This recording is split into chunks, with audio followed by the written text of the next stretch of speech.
Nero, the infamous Roman emperor, was known for his extravagant lifestyle and controversial rule. His reign marks a fascinating period in ancient Rome where art, politics, and debauchery intertwined, leading to both admiration and outrage across the empire.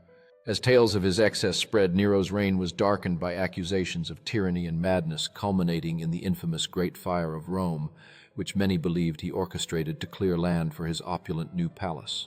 In his quest for artistic recognition, Nero not only fancied himself a gifted musician, but also took to the stage as a performer, shocking Rome's elite with his boldness and claiming that the arts were as important as governance.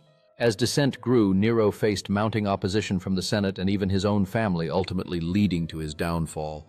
Declared a public enemy, he fled the capital in desperation, marking the end of his controversial rule. In a tragic conclusion to his tumultuous reign, Nero chose to take his own life, famously uttering the words, "What an artist dies in me," leaving behind a mixed legacy of artistic ambition and ruthless leadership that would echo through history.